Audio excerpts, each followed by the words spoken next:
Following a powerful earthquake in eastern Turkey, the health ministry confirming that 22 people have died there. This is ABC News. Sometimes the sniffles turn out to be more than the sniffles. Luckily, there's a Walgreens right around the corner so you can feel better faster. And right now, get select Vicks, NyQuil, and DayQuil combo packs for only $16.99 each with card. No reason to waste more time feeling lousy this cold season. Get in and out in minutes so you feel better faster. Walgreens, trusted since 1901. Use as directed. Restrictions may apply. See store for details. Valid in-store through January 25th. I'm Michelle Franzen, ABC News. ABC News this hour is sponsored by the Woodland Bank. We're here with Sue and Brian Harris, owners of Eagle Nest Lodge. We've got 14 cabins from 1 to 5 bedrooms in size, and we're on the north shore of Cutfoot Sioux Lake, which is a bay on the northeast corner of Big Winnie. Oh, we are a very family-friendly, fabulous location resort, one of the best beaches in the state. Well, we were struggling with another local bank. We had an initial conversation with Kurt and then have been working quite a bit with Wayne. We got the immediate impression that they wanted to be on our team and work with us and help us to move forward. So it's been a wonderful experience. I think everyone we've worked with has been fabulous. They've been just very supportive and just really easy to work with. I think they're the friendliest bank around. Member FDIC, Equal Housing Lender. That's the Woodland way. Classic Radio weather. Here's your KOZY weatherology forecast. Cloudy skies expected today with highs around 28. Northwesterly winds 5 to 10 miles per hour. Cloudy skies expected again tonight, lows dip down to about 15. Daytime highs approaching 29. Tomorrow, cloudy skies. Cloudy skies expected Monday with daytime highs approaching 29. 31 Tuesday. From the Weatherology Weather Center, I'm meteorologist Jennifer Wojcicki. Currently, it's 23. Hi, this is James, owner of Caverly Computing, with today's Tech Talk. What is cache? Cache, spelled C-A-C-H-E, is a place that stores information, allowing it to be read quicker than when stored elsewhere. Much like the green stuff, larger amounts of cache, whether on a hard drive or your processor or in your browser, can help greatly increase your computer speed. Call us at 301-1460 to learn more. This is James from Caverly Computing with today's Tech Talk.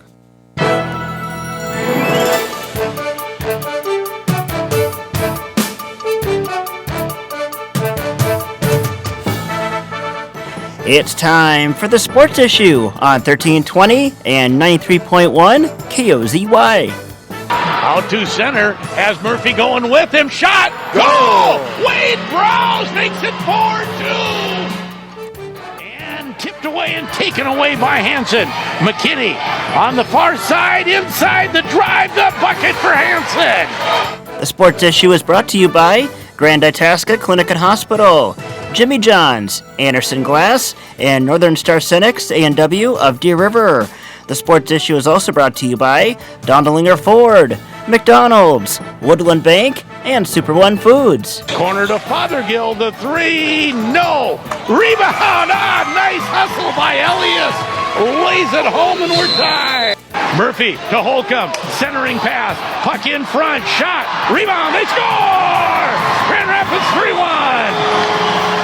This one will go to McCrane Murphy. The Sports Issue starts now on 1320, 93.1 KOZY and KOZYradio.com.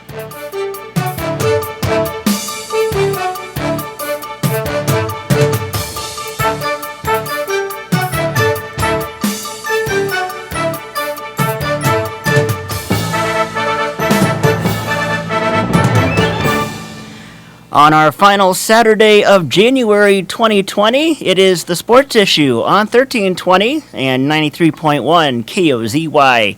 Welcome to our weekly sports extravaganza, the Sports Issue.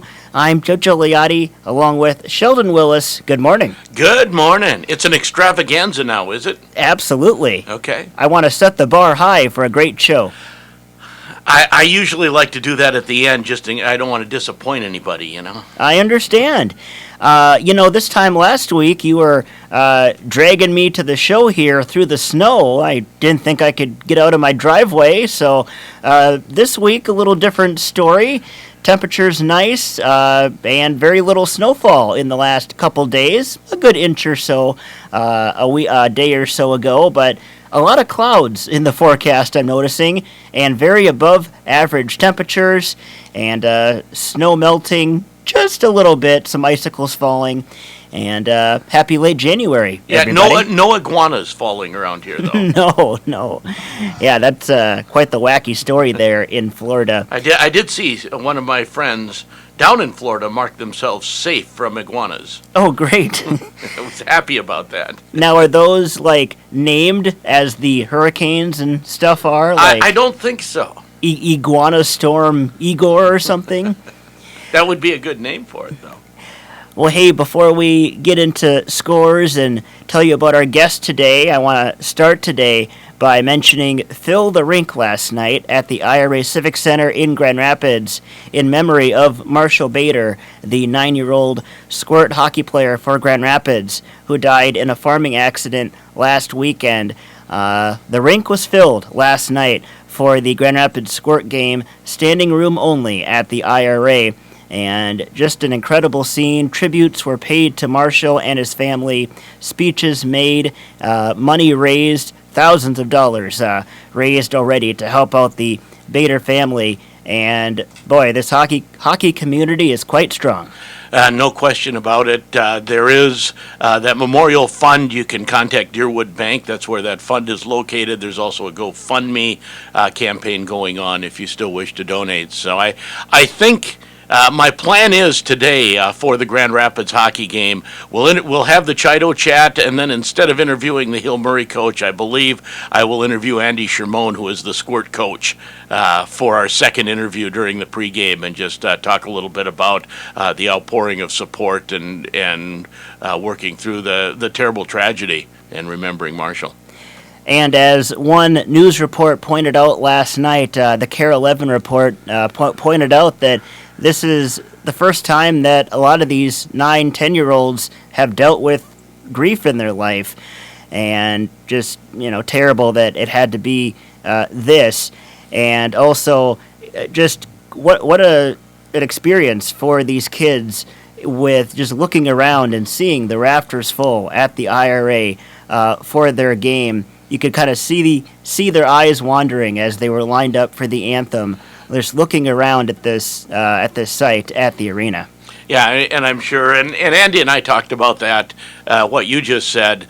These are 9 and 10-year-olds, and I'm trying to remember back to when I was 9 and 10. Back when everything was black and white and all of that. But as a 9 and 10-year-old, maybe someone old passes away, grandpa or great grandma or whatever, but dealing with an unexpected tragedy of one of your peers is just not something that's in the normal course of events for 9 and 10-year-olds. And yeah, it's quite something to work through. And wow, it's just, yeah, no words can't describe going through life. This is life. Hockey is a game. It puts things in perspective. Been a tough few months for the Grand Rapids hockey community with Marshall Bader passing and Scott Kleinendorst passing a couple months ago as well. Shifting gears the best we can. Coming up on today's show, we'll be joined by Nashwauk-Keewatin boys basketball at 8:30 as they picked up a win last night over Greenway. You caught some of that game. Yeah, I was there for most of the second half. I was impressed. First time I had gotten to see Nashwauk-Keewatin this year, and I know their record has been good. They've been playing, the best teams in the section, very solid. I haven't checked the QRF currently to see where they stack up, but I'm sure one or two in the section.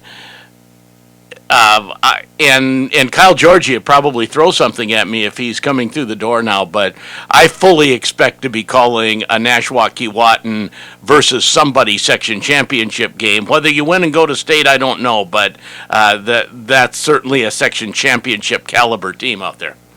So Nashwauk-Keewatin boys basketball in about 15 minutes in studio, and later on, Grand Rapids boys basketball at 9:30. So if you like boys basketball teams that wear orange and black uniforms, this is the show for you. We're on it. And we'll talk some Timberwolves as well, as they had a fun game last night with Houston. Well, it was fun for Houston. Well, I suppose. Hey, Timberwolves kept it close. Also, Gopher Hockey picking up a win last night over a good Ohio State team. So the Timberwolves chant, "We've lost 8 straight, but we make them work." That's not a great rallying cry. I'm not feeling that one too much. So we start today with some boys basketball.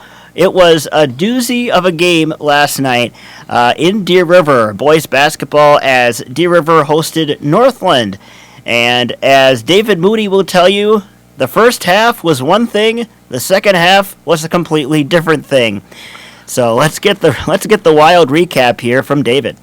With your post-game wrap-up of a very exciting basketball matchup, I'm David Moody reporting. I was in Deer River, the Warriors taking on the visiting Northland Eagles, and it was a tale of two halves. The Deer River Warriors were doing very well in the first half, had a big halftime lead, 51-27, but then Northland Eagles did one of the best comebacks I've ever seen in my broadcasting career as they came all the way back from 24 down at the half to win 78-77 in the first half. The Deer River Warriors got their big lead by running a very effective pick-and-roll game.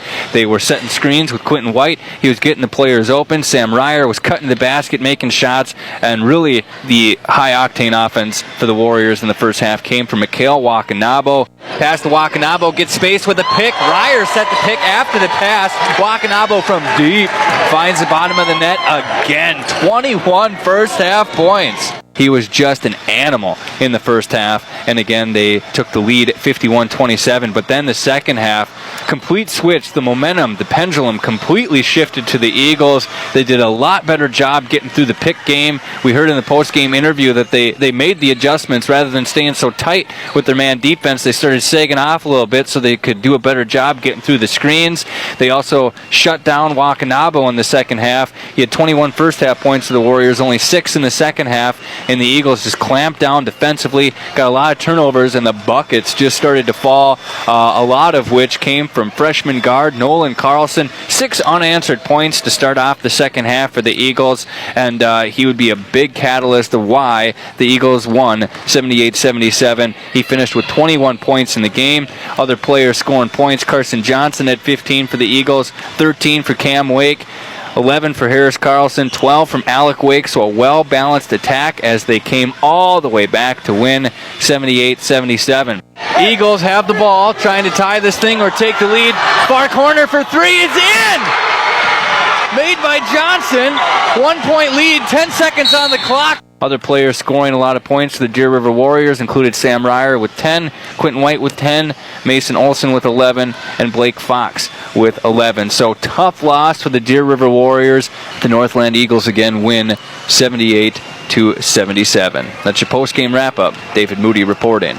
And after the game, David caught up with Cam Wake of Northland. Well, good evening. This is the post-game show here in Deer River. I just saw one of the biggest comebacks I've ever seen as far as me broadcasting any sports. Down 51-27 at the half. Northland comes back and wins 78-77. I have one of the players stand next to me. First off, why don't you introduce yourself? I'm Cameron Wake. This is probably one of the most fun I've ever had playing a basketball game. Deer River's always been a top team in our conference, and I've never beat them ever in my high school career. And winning today on a buzzer beater last-second play was probably the greatest moment I'll ever remember for the rest of my life. Well, it's exciting. There's a buzz in the air. You guys are down big at the half. Clearly, you made some adjustments. What'd you all do to come back in this thing?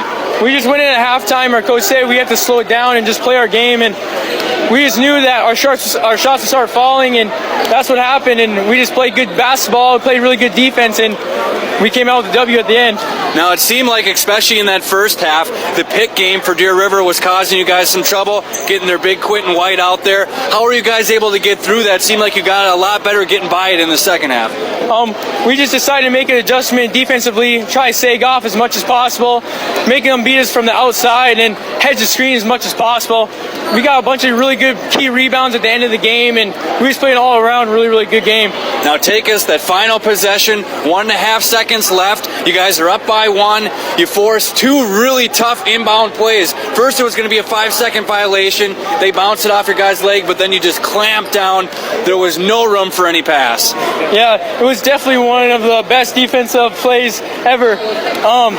I don't know, just all our guys just wanted to win so bad, and we all just wanted it. So that's what happened. Well, go celebrate it. You earned it. One of the greatest comebacks I've ever seen. Congrats. Hey, thanks.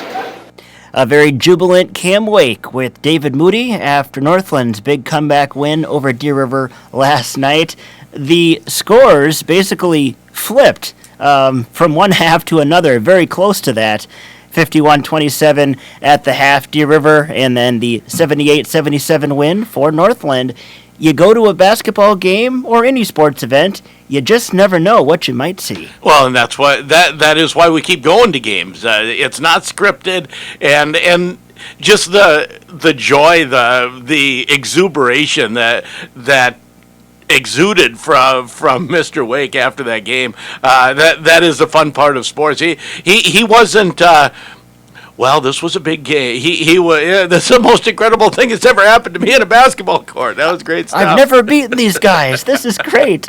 I loved it. Hey, we'll take our first break on the sports issue. We'll come back.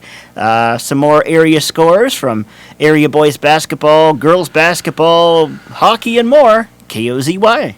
America is kept safe because the Army National Guard responds, protects, and supports our nation when it needs them most. The Army National Guard responds to disasters such as wildfires and floods. They protect us with missile defense, cybersecurity, and civilian support teams for chemical, biological, and radiological hazards. Be there for your community and your country. Visit NationalGuard.com to learn more about part-time service. Sponsored by the Minnesota Army National Guard. Aired by the Minnesota Broadcasters Association and this station.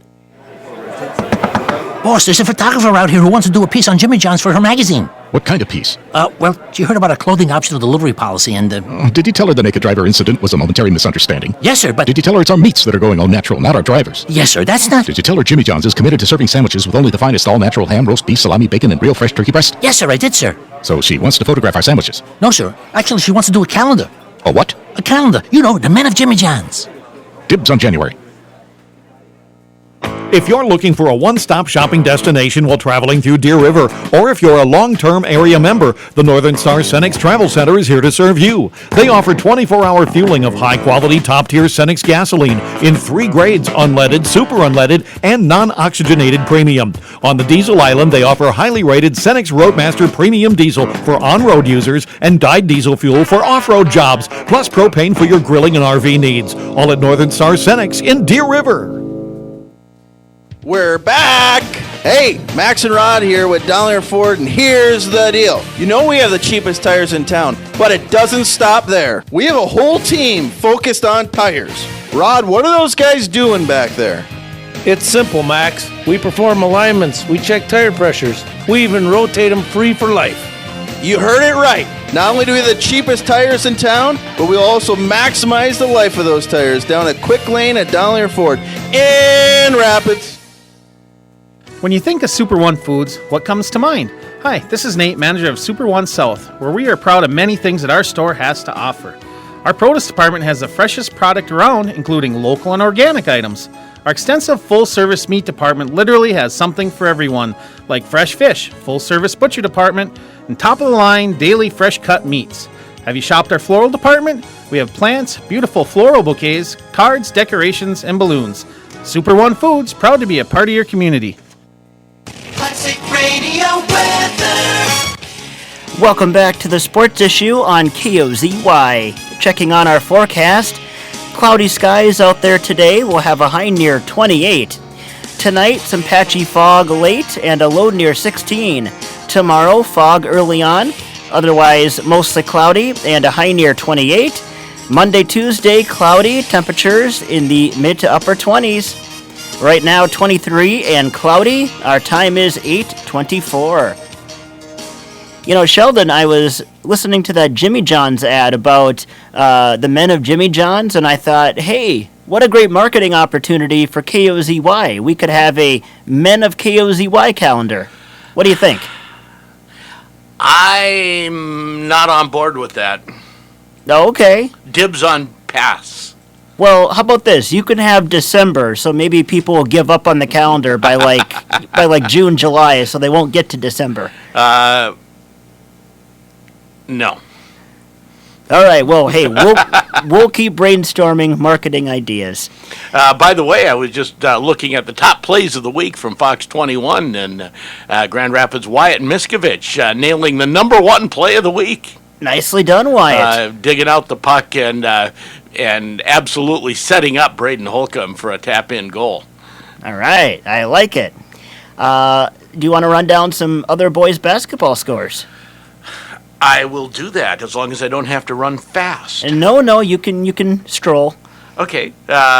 We mentioned Nashwauk-Keewatin. They should be here momentarily. I saw Kyle Georgie last night. He nodded that they were coming. 79-71 over Greenway. 32 points for Dylan DeChambeau in the losing effort. 5 players in double figures for Nashwauk-Keewatin. And that is probably their strength. A lot of balance there. Hermantown over Duluth East, 66-60. Ely, 101-51 over Little Fork Big Falls, which is kind of what Mr. Moody thought he was going to get last night, but it didn't turn out that way. 75-61 Big Fork loses to Chisholm. Barnum over Floodwood, 63-29. Moose Lake Willow River over Cromwell Wright, 88-55. Northwoods over Eveleth Gilbert, 94-60. Virginia over Mesabi East, 99-60.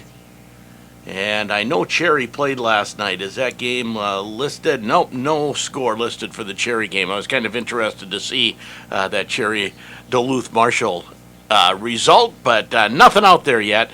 And Silver Bay over Southridge, 67-57. And on the girls' side last night, it was Duluth East, 63-54 over Hermantown.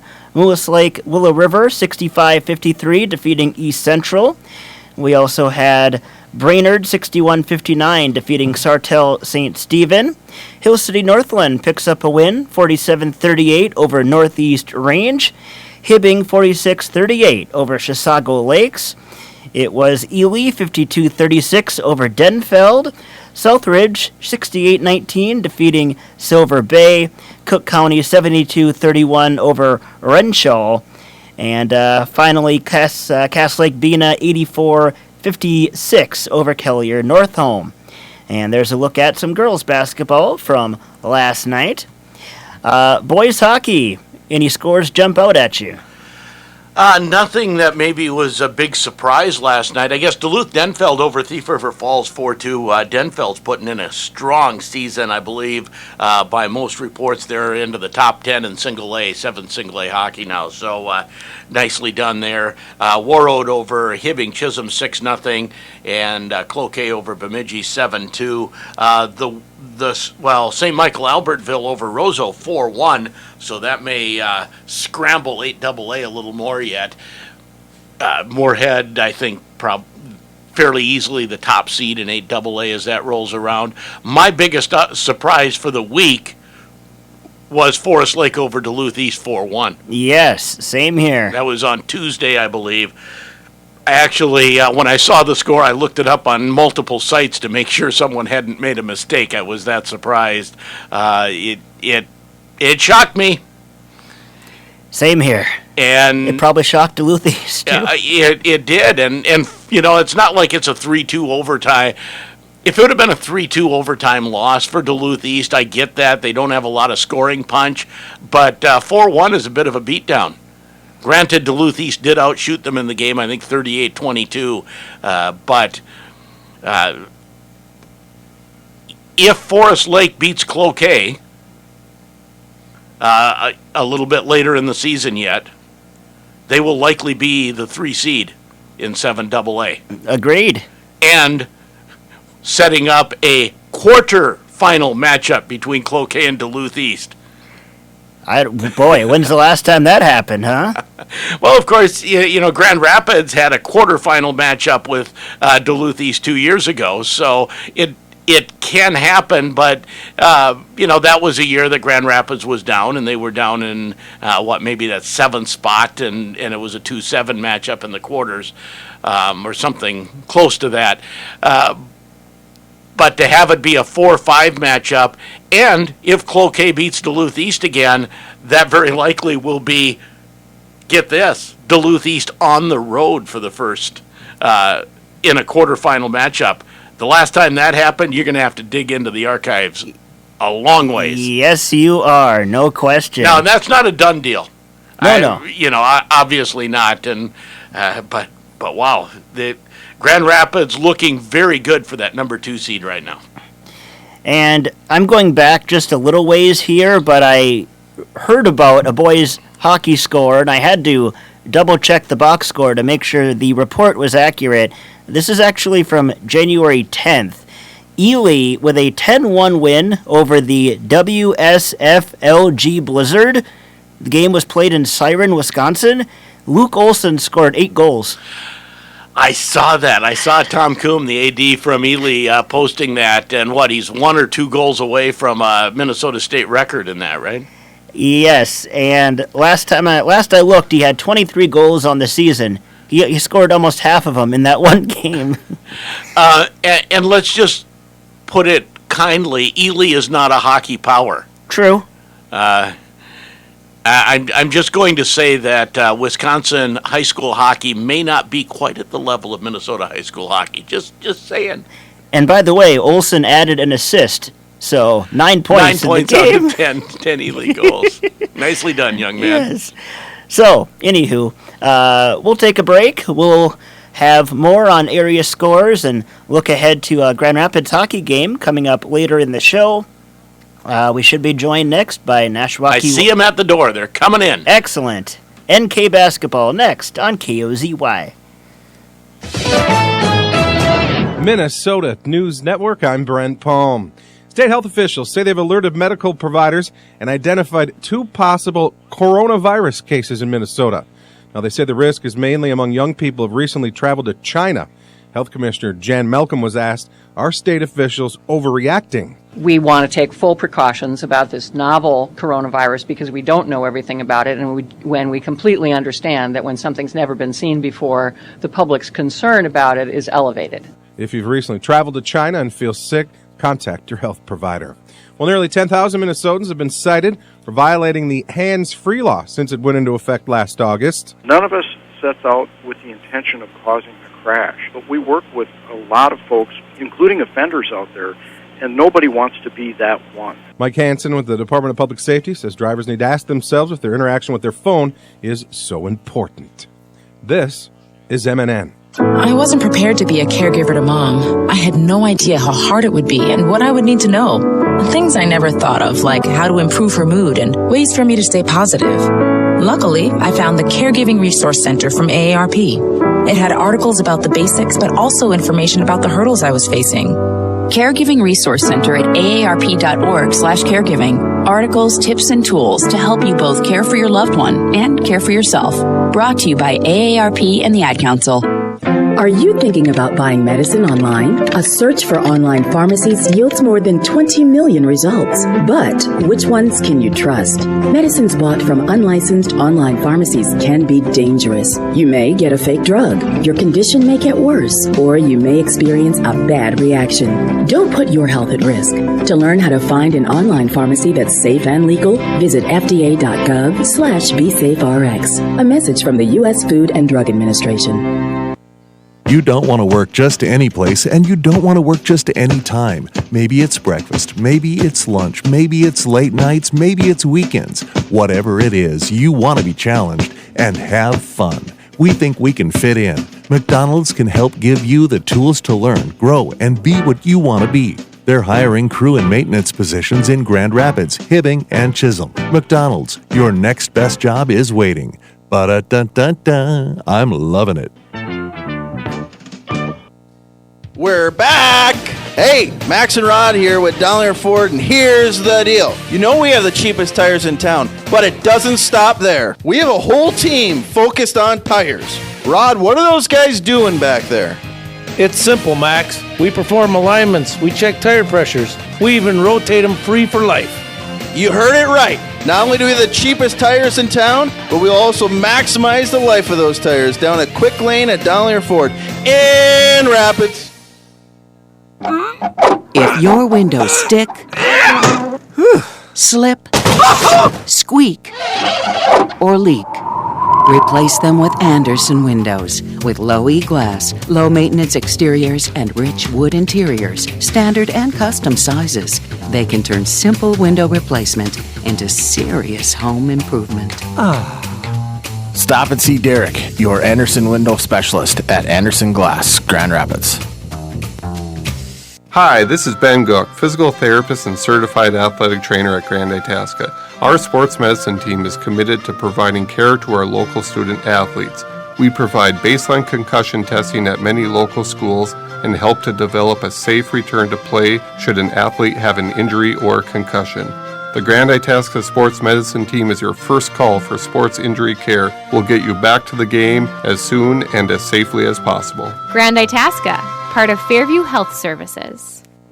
If you're looking for a one-stop shopping destination while traveling through Deer River, or if you're a long-term area member, the Northern Star Cenex Travel Center's friendly, hard-working staff is there to serve you. Hungry? Choose from Freshway subs and salads, Pizza Hut Express, or A&W, or grab something ready-made from their grab-and-go cooler. Plenty of snacks and beverages available, plus their laser-wash 360 automatic touchless car wash. Plus, customers tell them they have the nicest, cleanest restrooms in northern Minnesota. Northern Star Cenex, Deer River.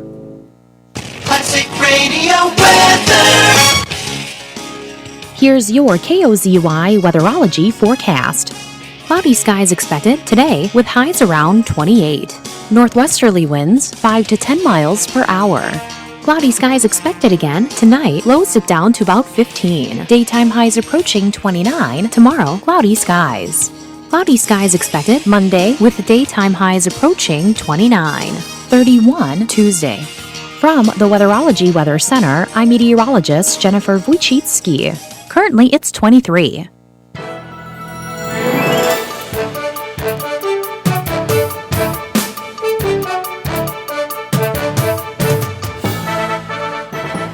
The sports issue continues on KOZY, AM 1320, FM 93.1, KOZYradio.com, live streaming audio, and a YouTube link on our website. And you can also find that YouTube link at Sheldon KOZY on Twitter. Joe Gigliotti, Sheldon Willis, and happy to be joined now by Nashua Keewatin boys basketball. And I have Coach Kyle Georgie here, Jeff Lorenz, Jagger Nash, Jack Lorenz. Did I get it right and in order? Yep. Yeah. All right. So, Jeff, do you wear glasses just to make sure people don't call you Jack in school? Or No. No? So, were you? Do you ever get confused for each other, or there's enough difference? We got twins here, is what we're. Some people might mix up our names, so we don't get really confused. Yeah. Okay. Now, let's talk Nashua Keewatin basketball. A nice win last night over Greenway, and I'm so used to saying Greenway Nashua Keewatin for sports. It's a little different feel when you're playing a lot of your teammates from football, right, Jack? Yeah. So talk a little bit about what that does to the game. What differences that made last night? Makes it way more competitive. Makes you want to beat them way more. And Jagger, is that it? It makes it more of a rivalry when you know everybody? Yeah, it just makes it kind of fun. Everyone wants to win for bragging rights. Well, and I know at one point there was a foul, and Spencer went over and started talking to the Greenway coach, which is something you usually don't see, right? A player talking to the opposing coach, Jeff? Yeah, I don't know anybody that would talk to the other coach like that.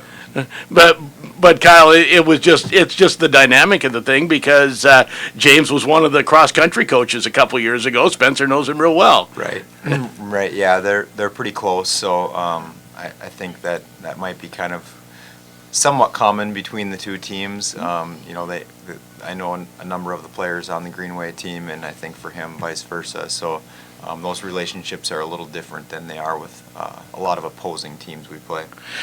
So as you look at Section 7, and I was just glancing at the QRF right now, no subsection anymore, right? You just seed 1 to however many teams are in there and go. Do you like that? That's a change either this year or last year. Yeah, we implemented it last year. The coaches had kind of voted on it. It's something that there were a handful of coaches that wanted it for a while. I do like it. I think that over time, it probably all balances out in terms of the two subsections, but the last few years, I would say top to bottom, they weren't very balanced, with our subsection being quite a bit stronger.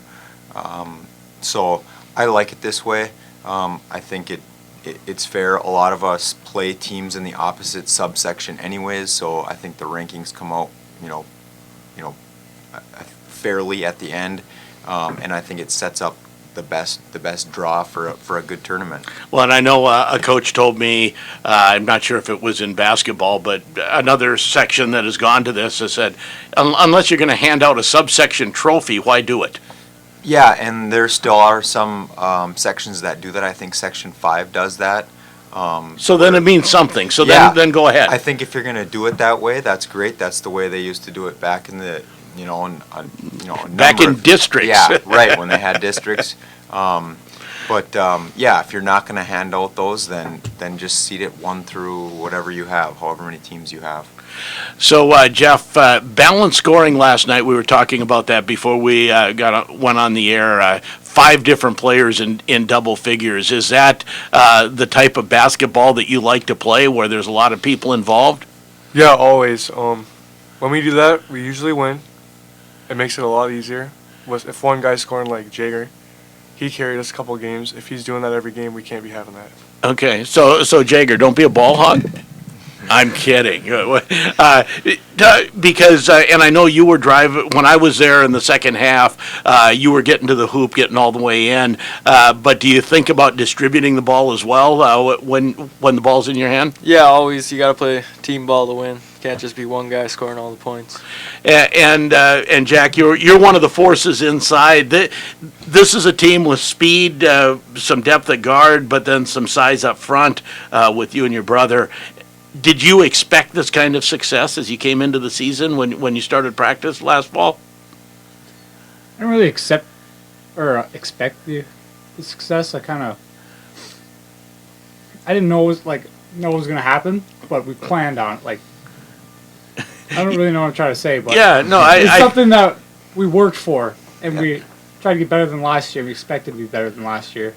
So, and I think I get the difference. Planning for it and working for it, different than saying, we're going to be good this year. Mm-hmm. Different from expecting it as maybe an entitlement, something that's just going to come easily. Yeah. And Kyle, I know we've talked before. You're very much a motivational coach. You're an X's and O's guys too, but I see your tweets and the stuff that goes out. How much of coaching is motivation, and how much of it is technical? I don't know if I can give an accurate breakdown, but I think a huge piece is motivational. There are certainly some kids that just have it within, and they bring the energy, they bring the effort every day. But especially in a sport like basketball, where you're playing for virtually 4 months, and we play a lot in the summer. Some guys play in the spring. So these days of the winter, the season gets long, and it gets to be a grind. And I think motivation between whether it's coming from me or a teammate or something else, it definitely plays a big role. So how much of the motivation for a game comes from teammates, and how much comes from fans? How much comes from coach? I think a lot of our motivation comes from our teammates, because we're all like a family, and we want to win together. I don't really listen to the fans. Okay. I do like them when they're there, though. Well, it was a fun crowd last night, wasn't it, Jager? Because it was one of those times where there's a nice contingent of fans for both teams. You're obviously next door neighbors, school district wise. But is it fun when you got fans both sides and a lot of yelling going on? Yeah, it's almost like a playoff atmosphere where it's really loud and you can't really hear anything. And you guys played at Target Center last weekend? Yeah, that was a pretty cool experience. Awesome, yeah. And was it Rosemont? Who we played? We played McGregor. McGregor, that's Yeah. right. Yep, There you yep. go. And Kyle, how'd that come about? Being able to play at Target Center? Well, I know Josh, the head coach at McGregor, pretty well. We kind of got started. He might have started a couple of years before me as head coach, but we've gotten to know each other pretty well. And a couple of years ago, they go every other year, and so I had seen a couple of years ago that they had gone, and I asked him about it, and he's like, "Yeah, we've been doing it for we've done it 2 or 3 times now," and he's like, "How would you guys like to play the next time we go?" And I said, "Yeah, let's do it." So we'd kind of planned it 2 years back. And then leading into this year, we let Matt Bear, who works for the Timberwolves, know that we were definitely interested in getting that set up, and they got us a date, and you have to sell tickets. Each team sells a certain number of tickets, so you don't have any cost, and then you get a game, and then you get to. We had it arranged where we would then get to also go to the Timberwolves game that night. So it was a good experience for us. It was a lot of fun. That's where the state tournament is held. So our guys have never played down there, and we thought it was a great opportunity to get out on that floor, get some experience, because the goal for us is to get out there and play in a game that's a little more meaningful. And it was a really snowy weekend last weekend. How did that go with travel? I know you guys had a road game the prior night on a Friday. Yeah, it was. We were really watching the weather close leading up to that. Of course, with the storm coming, the couple of times we've traveled this year, we've had storms. But essentially what we did is we looked at the weather and we said, let's just leave early morning on Friday. Let's try to beat the weather. We'll get down there. We'll figure it out. If our game gets canceled on Friday, so be it. We still play on Saturday. Josh was set on getting down there as well. So our game on Friday did end up getting canceled because of like a lot of the schools being let out in Minneapolis. But we killed some time, spent time together, and then we just kind of hunkered down in the hotel Friday night and got up Saturday morning, got ready to go, and headed over to the Target Center. And it ended up being, it just kind of added to the experience. And I think the guys kind of had some bonding time together, and it was a lot of fun. And Jack, I see the Timberwolves shirt on. How much fun was that to play on the home court with them? It was a pretty good time. It was different atmosphere. You get the lights above you, and it just blinds you. Wasn't used to that. No. So, Did you get a dunk on the Target field court? well, if Jagger would have passed me the ball. Any dunks for the team that day? In warm-ups. In warm-ups only. Okay, Yeah. not in the game. Do you like it when there's a dunk during the game, or you say, hey, just lay it in and let's go? No, I love it. I think it. I mean, and because it everyone gets fired up, so it gets the guys hyped. Typically, they come kind of late, so Right. it might not be in quite of a meaningful time. But I mean, I tell Jack before like almost every game, I tell him, throw one down tonight, because if you watch these guys in warm-ups, Jeff can throw down fairly easy. Jack can definitely. Keegan Warmoth, he can 360 when he's on his game. So we've got some guys who can throw it down. So it's happened a few times in the games, but gets the whole team riled up and just brings more energy. So I have no problem with them trying in the game. So, and I'm not sure which of you said it, but talking about this team as family, might have been you, Jager. This is a team that's kind of grown up together as well, right? 3 years ago, a lot of you were already on the team, but taking your lumps, and you've grown up together. Does that make this more special this year? Yeah, it's kind of like we've been working hard for 4 years together. Basically spend every summer and winter together, so it means a lot. And with small school basketball, you get these years, right, where everything seems to come together. You can't expect these every year, right? But when you get a small school, there's just not the numbers to do it. Talk a little bit about this year's team and the goals this year, Jeff. This year's team has a really good connection. We spend a night at each other's houses every weekend. Like, we're always together. We grew up together playing basketball in the summer. Expectations. I expect to win every game. I don't think we can lose if we play well. Now, last year you had a pretty good record, and I think maybe a little earlier exit in the playoffs than what you were hoping for, right? Right, Coach? Yeah, we ended up with the 2 seed last year, so we had big expectations. Lakeview is probably, like top 3 team in the section. We beat them at home, so we thought that if we played well, we could definitely make to the section finals, and then the goal was just to play the best game we could and try to give Northwoods a battle. We had played Cook County, I think no more than 2 weeks before at home, and they nicked us by like 6. We did not play well at all in that game, and we knew that, or at least we thought we were a better team than them, and if we came out and played, we'd be fine. First time playing at UMD. I think losing to them before that kind of put some doubt in the guys' minds a little bit. And then we just got into, like, I don't know if you want to call it a defensive battle or an offensive just kind of slum, but we lost 43-39, and I mean 39 points. I mean, that's like a halftime. Yeah, that's usually what we have at the half. I mean, we scored 46. We had 46 at half against the Greenway last night, and a lot of teams would say that Greenway has a good defense. We certainly would. So it was just a tough game for us. They were just a tough matchup, and yeah, we were really disappointed with losing in the quarterfinals last year. And does that give you some motivation this year, Jack? It's like, no, we are not going to see a repeat of that in the playoffs. Yeah, I missed 2 layups I should have made that game. Like, just wide open left-hand layups. That you always make. I don't always make them, but I always practice them. All right. And you're still, and obviously those pop into your mind immediately when we talk about last year's playoffs. That's been eating at you in a good way. Yeah, motivates me. Motivating you.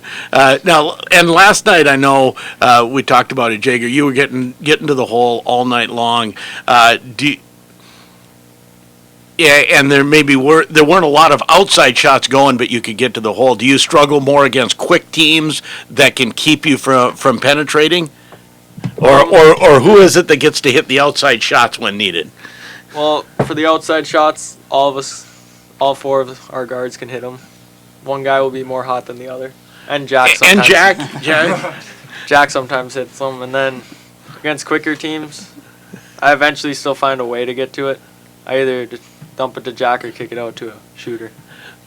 You wanted to make sure you were counted among the outside shooters, Jack. What's the 3-point percentage this year? I don't know. Go ahead and be. Sorry. Yeah, there you go. It's in like the high 40s or low 50s, somewhere in there. Wow, right up there. So does that give the team a little more versatility, I guess, when not only the guards, but you can step out and make something happen there? Well, yeah, if nobody's coming out there to guard me, kick it out to me, letting her fly, I guess. And how about you, Jeff? Are you're content to let Jack take the outside shots for? All the time. He doesn't make it when I guard him, like when we're 1v1ing, because I just have superior defense. But during games, he likes to make it. You're glad you don't have to go up against Jeff in games, is that it? Well, you can take. If it was yesterday, I'd rather go up against Jeff instead of DeChambeau.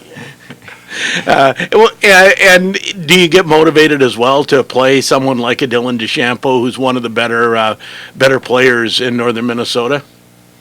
Yeah, just makes you want to beat him that much more. And I know he played every minute last night, from what I understand. Scored 32, but you still won. Was there some chatter going on? Because I know your teammates on the football team. Were you chatting each other up a little bit during the game? Well, we never talk trash to each other because we're so good buddies, but it's just a matter of getting things done, and it's a dogfight till the end. So that went. I know you went to Northwoods early in the season, right, and lost a close one. Northwoods is, 3 or 4 years in a row that they're the section champions. Is that the team you really circle right now in Section 7 and say that's who you got to go through? Yeah, I mean, I certainly don't think you can overlook anybody. I mean, as you saw, we talked about earlier on the radio, the Northland beat Deer River. I mean, so, there's who saw that coming, right? Yeah. I mean, and Deer River's been playing really well. They just beat Virginia. They beat Crosby Ironton earlier this year. They lost to Cass Lake by 9. So there's teams like that. They got some kids who can put it in the basket. So, they could definitely, I think, cause some problems. The Elys of the world, a team like Northland, they have kids who can shoot. So if they get really hot, they can cause problems. Fond du Lac has 2 really tough kids, and one maybe possibly the best kid in the section, in Connor Barney. I mean, he's scored over 40 a couple of times. Asher Zubich can score 50 points in a game. So if he gets crazy hot, Mountain Iron could rustle some feathers. But Northwoods is the team until somebody beats them. They are the team. They're the team. That's who we kind of talk about, and a section final matchup against them would pretty much be all we could ask for. Chatting with Nashua Keewatin basketball on the sports issue, Coach Kyle Georgie, Jack and Jeff Lorenz, and Jager Nash. Jager, you and Jeff are wearing the Make 'em Believe shirts, I see. How did those shirts come about? We like the saying, trying to make teams believe that we're here, not messing around anymore. Coach, was that your quote idea? It was actually an option on the BSN site that we kind of created them through, but kind of believing was one of the things. Like, this group hadn't beat Northwoods, I don't know, ever until this summer. And I basically told them before we were playing them in the summer, I kind of let them know, like, yeah, this is just summer basketball, but until we actually beat them in a game, that I didn't think that these guys would truly believe that we could, and Northwoods didn't believe that we could beat them because we hadn't. We played them 4 times this summer and we beat them 3 times. When we went up there, we were up the whole game. We were up by 4 with 30 seconds left. The game was ours. We gave it to them. We were really disappointed with that, but I do think that it may have benefited us in the long run. It kept us heads down, knowing that we haven't gotten there yet, and that we need to keep working hard to get there. And I know Coach talked a little bit about last year's playoff against Cook County, where you lost to them late in the season, and then and maybe there's a little bit of doubt in the mind down at UMD.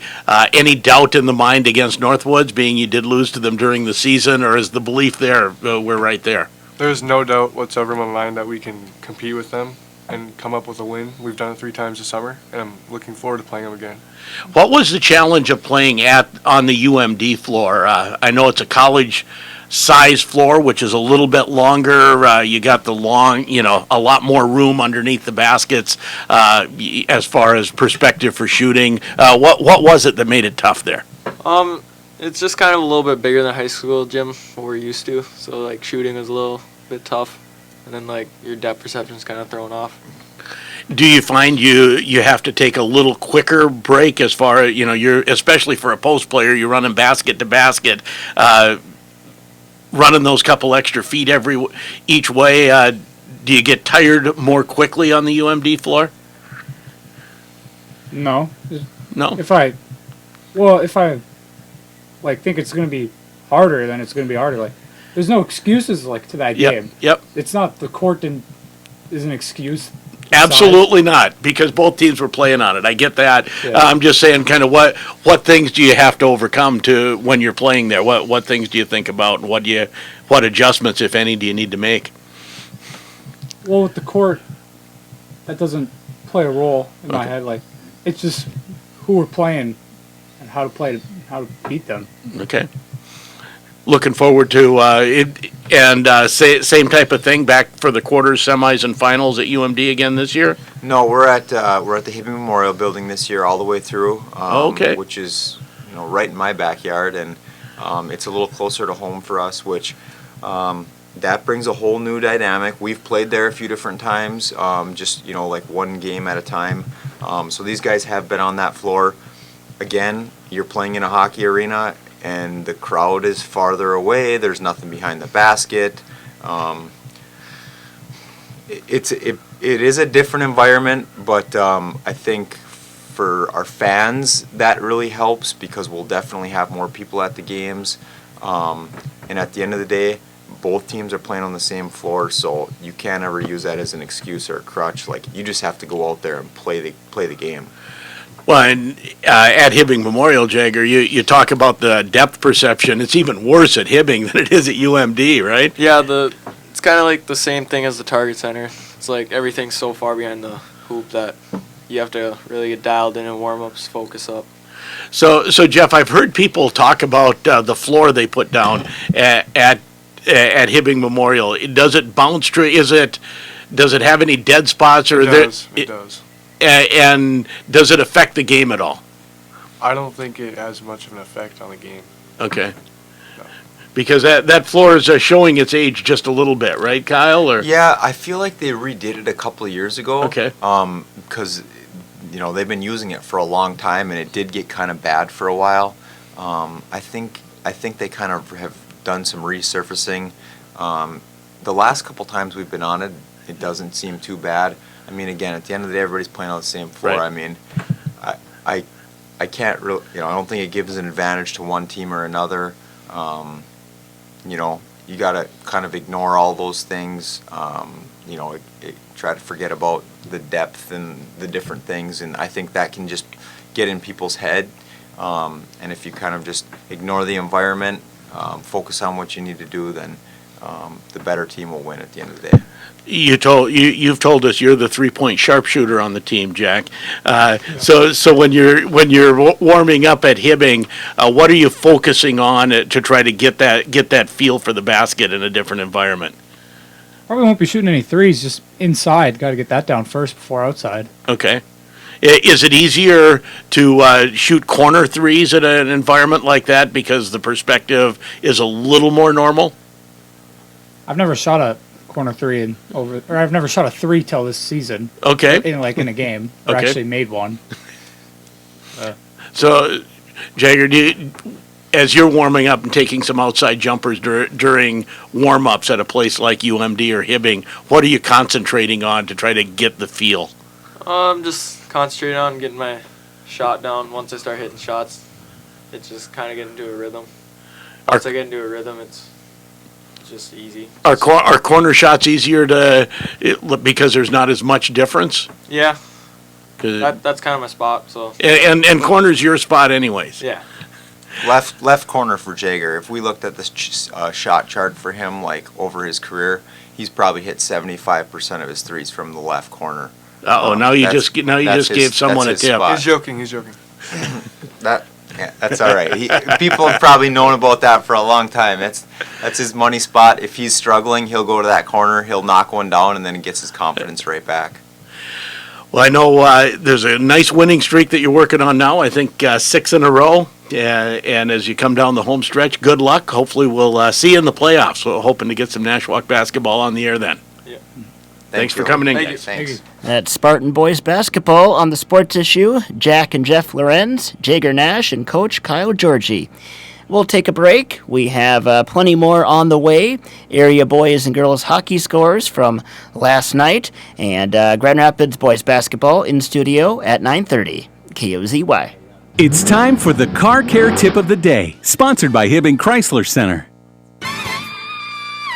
Hibbing Chrysler Center is kicking off the new year with their Wheel of a Deal event. Right now at Hibbing Chrysler Center, with the purchase of any certified pre-owned or new vehicle in stock, you get to spin the wheel for prizes like eBay certificates, remote starts, and more. Hibbing Chrysler Center has over 40 certified pre-owned vehicles in stock, and their prices won't be beat. Get 2018 Grand Caravans starting as low as $13,999. And yes, every Ram truck and Jeep in stock are on sale and qualify for the Spin of the Wheel event. Hibbing Chrysler Center has 2018 Ram 1500s starting at only $18,999. New year, new for you vehicle. Hurry to Hibbing Chrysler Center, the Northland's exclusive certified pre-owned headquarters. Right on the Beltline, right on the corner, and right on the price. Everybody gets a great deal. Everybody gets a great deal. With today's car care tip, I'm Tim Edwards. Clogged roads, stopped buses. Yeah, when school gets going again, traffic patterns change. And this impacts everyone, especially students. Getting to and from school can be dangerous for children. Over the last decade, nearly 1 in 4 child pedestrian fatalities happened from 3 to 7 p.m., according to the National Highway Traffic Safety Administration. For thousands of students, the school day begins and ends with a trip on the bus, and the greatest risk those children face is not riding the bus, but getting on and off of it. Drivers always should stop for school buses, and while driving, watch for children walking near the road. Look for clues that kids are nearby, such as crossing guards, bicycles, and playgrounds. Play it safe out there. You're not in a big enough hurry to risk anyone's child. That's today's car care tip. I'm Tim Edwards.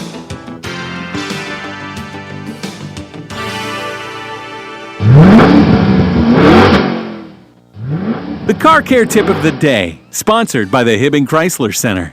Listen for the Car Care Tip of the Day, 8:50 a.m. on 1320 KOZY. You don't want to work just any place, and you don't want to work just any time. Maybe it's breakfast, maybe it's lunch, maybe it's late nights, maybe it's weekends. Whatever it is, you want to be challenged and have fun. We think we can fit in. McDonald's can help give you the tools to learn, grow, and be what you want to be. They're hiring crew and maintenance positions in Grand Rapids, Hibbing, and Chisholm. McDonald's, your next best job is waiting. Ba-da-dun-dun-dun. I'm loving it. Northern Minnesota lakes and rivers are home to many species of fish. Join the Minnesota Discovery Center today from 11 to 4 and take a closer look at what it means to be a fish. Kids can interact with a detailed and realistic fish dissection model to explore fish anatomy, examine fish scales and gills under a microscope. Learn how fish use their senses to navigate their environment. Have fun with a fish-themed art project at the Minnesota Discovery Center today. Regular admission prices apply. For more information, go to mndiscoverycenter.com. We're here with Sue and Brian Harris, owners of Eagle Nest Lodge. We've got 14 cabins from 1 to 5 bedrooms in size, and we're on the north shore of Cutfoot Sioux Lake, which is a bay on the northeast corner of Big Winnie. Oh, we are a very family-friendly, fabulous location resort, one of the best beaches in the state. Well, we were struggling with another local bank. We had an initial conversation with Kurt and then have been working quite a bit with Wayne. We got the immediate impression that they wanted to be on our team and work with us and help us to move forward. So it's been a wonderful experience. I think everyone we've worked with has been fabulous. They've been just very supportive and just really easy to work with. I think they're the friendliest bank around. Member FDIC, Equal Housing Lender. That's the Woodland Way. Classic Hit Radio, 1320 KOZY Grand Rapids, and FM 93.1. From ABC News, I'm Michelle Franzen. Chief Justice Roberts will gavel in a short time, resuming the impeachment trial this hour on this Saturday. Senators getting ready to hear President Trump's legal team begin opening arguments. It follows House trial managers laying out their case for impeachment, saying the president abused his power of office by asking Ukraine to investigate a U.S. political rival and leveraged military aid to Ukraine and then tried to cover it up ABC's Karen Travers has more. This is the first time that lawmakers and Americans are hearing the full-throated legal defense from President Trump's team. The president has tweeted and spoken extensively about the impeachment process. His lawyers have done interviews and briefings, but the White House declined to participate in the last stage of the House impeachment inquiry in the Judiciary Committee. So today marks the real debut of the legal defense against the articles of impeachment passed by the House. Karen Travers, ABC News, Washington. Federal authorities now reviewing a tape obtained by ABC News that appears to reveal a conversation between President Trump and indicted Giuliani associate Lev Parnas discussing ousting Maria Yovanovitch, the U.S. ambassador to Ukraine. ABC's David Wright has more from Washington. President Trump has repeatedly said he doesn't know Parnas and that if the two ever did meet, it was only in passing. This recording would seem to contradict that. Get rid of her. Hooray. Okay, get her out tomorrow. I don't care. Get her out tomorrow. Take her out. Okay? Excellent. Do it. The abrupt removal of Ambassador Maria Yovanovitch is an issue at the heart of the impeachment inquiry. This audio tape would appear to strengthen the case that the president may have been more directly involved in the effort in Ukraine. Trump and his allies say that doesn't matter, that the president was perfectly within his rights to remove Yovanovitch. In China, health officials tightening restrictions there. 41 people now confirmed dead from the virus that originated in Wuhan, China. A few cases have spread to Western countries, including the U.S. 2 cases confirmed here of the coronavirus. You're listening to ABC News. At Sprint, we know how much you depend on your phone. So when you've got a cracked screen, it's the worst. We get it and we want to help you. It doesn't matter if you have Verizon, AT&T, or T-Mobile. Just drop by a Sprint repair store and we will fix your eligible Android cracked screen for just $49. Seriously, you don't even need to switch. See, we're doing things differently. It doesn't matter which carrier you use, Sprint will fix your eligible Android cracked screen for just $49. Whether you dropped it and chipped the corner while taking a selfie, or even if your 2-year-old shattered the whole screen, Sprint will repair it. That's a pretty great deal for a less than great situation. So, what are you waiting for? Visit sprint.com/fixmyscreen and visit a Sprint repair store near you. Now until February 9th. Requires eligible Galaxy phone and working condition. Not all screens are repairable. Same-day service not guaranteed. Limit 1 per customer while supplies last. Not combinable with insurance claims. Restrictions apply. Delta Airlines announcing it's agreed to pay a fine related to a case involving bias against Muslims. ABC's Mona Rivera has details. The incidents involve Muslim passengers taken off of planes in 2 separate cases, despite being cleared for travel by Delta's own security officials. In one of the cases, a passenger told a flight attendant that a Muslim couple, including a woman wearing a headscarf, made her nervous. The couple are U.S. citizens. Delta denies bias, but admits it could have handled things differently. The airline will pay $50,000 according to a consent order from the U.S. Transportation Department. Mona Rivera, ABC News. In California, a 4.6 magnitude earthquake rattling parts of that state and neighboring states. Here's ABC's Alex Stone. It was a relatively minor earthquake of 4.6 magnitude in a remote area near Victorville in Barstow, California, but the shaking was felt in L.A. and out to Las Vegas. There are no reports of any damage or injuries, but the shaking was felt by many. ABC's Alex Stone. If you're looking for a pet, a North Carolina shelter says it has, quote, the world's worst cat up for adoption. Mitchell County Animal Rescue posting on its Facebook page saying, quote, we thought she was sick. Turns out she's just a jerk. The cat's name, Perdita, the tongue-in-cheek post, goes on to say that the 4-year-old feline dislikes include dogs, children, Dixie chicks, and hugs. You're listening to ABC News. So many things to organize, so many ways to get it done during the Store More Save More event at the Home Depot. Now it's easier than ever with clear Sterilite storage containers in tons of styles and sizes, from extra large bins to water-resistant containers and more, starting at just $1.18 each. Order online for fast and easy pickup. It's a good time to be a doer, and for getting organized with help from the Home Depot. How doers get more done. Limited time only. Event end dates vary by store. See store for details. I'm Michelle Franzen, ABC News. Classic Radio weather. Here's your KOZY weatherology forecast. High of 28 this afternoon under cloudy skies, northwesterly winds around 5 miles per hour. Cloudy skies again tonight, lows level off around 16. Cloudy skies expected tomorrow, daytime highs approaching 28. Temperatures a bit above average Monday and Tuesday, with highs from the mid-20s to the upper 20s. Chance for snow Tuesday. From the Weatherology Weather Center, I'm meteorologist Jennifer Wojcicki. Currently, it's 24.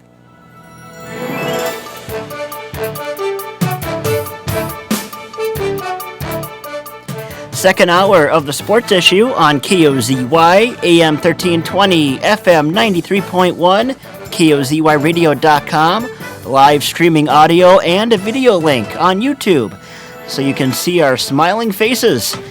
Joe Gigliotti with Sheldon Willis. And we touched on some boys hockey scores from last night, a little bit earlier in the show. Boys hockey action on our airwaves on J105 this afternoon, as Grand Rapids will take on Hill Murray at the IRA Civic Center. And Rapids put up a darn good fight against a very good Moorhead team on Thursday. They did, and I'm going to talk to Coach Chido about this in our pregame interview today, but I thought they played well the first two periods, but they found another gear in the third, whether it was a combination of desperation or finally remembering, hey, we can play this fast. I think the last couple weeks they have not had to reach that level of play, the level they hit in the third. Probably 3 or maybe 4 grade A scoring chances that just didn't go in. Breakaway for Holcomb. Cody Miller off the crossbar when he had half of the top of the net. He's going to see that one in his sleep for a while. And I believe it was Murphy who had one where he tried to go 5-hole and almost slid it past Hodges. But Hudson Hodges played well. Grand Rapids ends up losing 2-0. They can beat any team in the state. Will they? I have no idea. That's why we go to the games, but this is a fun hockey team to watch. Come out this afternoon. That'll be a 2:30 pregame, 3 o'clock opening face-off, or thereabouts. Grand Rapids hosting Hill Murray. You can catch the game on J105 The Thunder. Grand Rapids, 10-6-1 on the season. The GRG Lightning, they'll be in action today as well. They're on the road at Alexandria. Former Lightning player Molly Arola coaches Alexandria. So the Lightning will play them today. Again, that's a road game. The Lightning 9-10-2 on the season, as they played last weekend as part of the Hockey Day festivities. And for Greenway hockey, on the boys' side, they are 6-11. A nice win over I Falls on Tuesday, 6-1 your final. Greenway is at Duluth Marshall here this afternoon. Grand Rapids put a hurtin' on the Hilltoppers earlier in the week with an 8-0 shutout. And, Duluth Marshall, they're in a little transition time. Brendan Flaherty, of course, led that team for so many years and really had a nice program there at Duluth Marshall. I think they're trying to find their footing. Certainly not as much talent there as what we've seen in past years, but you just never know. Again, you go out and play the game. Also, the Skip Nayland today, the longest continuously run high school wrestling tournament in Minnesota. Absolutely. Always a fun time there, and you may even catch some of that after the hockey game. It's always a lot of fun. They've got 4 mats going and the wrestle downs and all of that, and then they get to the championship matches, and I'm going to say it's going to run probably 5 to 7 and pull one mat to the center and make, darken the lights and have a spotlight on the center mat, and it's just a lot of fun.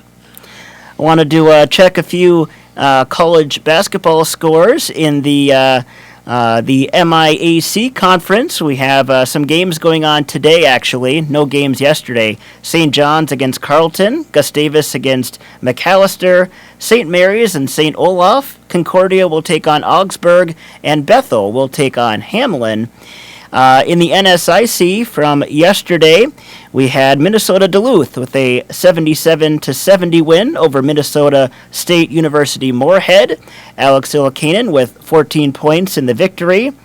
Mankato falls to Wayne State 73-71, and Northern State University 88-71 over St. Cloud State. Again, that's some men's basketball in the NSIC. College hockey from last night, the Golden Gophers hosting Ohio State, and hosting a very good Ohio State team, and the Gophers find their scoring touch, a 6-3 win over the Buckeyes. Gophers fell behind 1-0 in the first, but not for too long, as the Gophers would tie it up 1-1 on a Ben Myers goal. Minnesota behind their own goal. Jackson Lacombe brings it around to the right side for Brandon McManus. Kicked ahead now for Myers. He crosses the line. He's got Rana with him. Myers walking right in on goal. Back and he scores! Oh, what a beautiful goal by Ben Myers! And Gophers would fall behind again 2-1 in the second, but they would tie it up again. Sampo Ranta. 5. Ranta!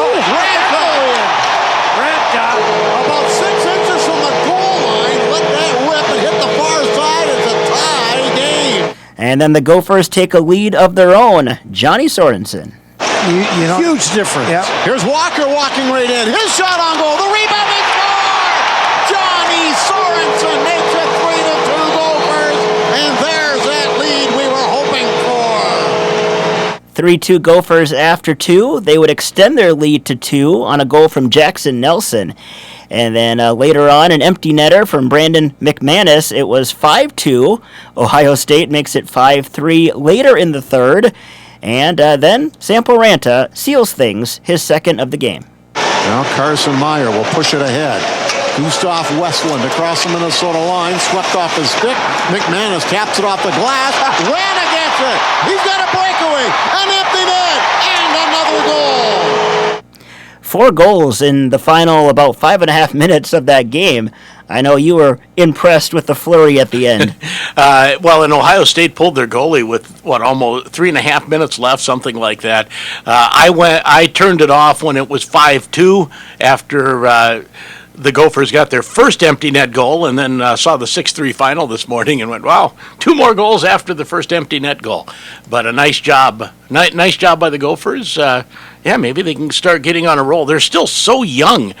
You think they start finding it, they could still be a force to be reckoned with.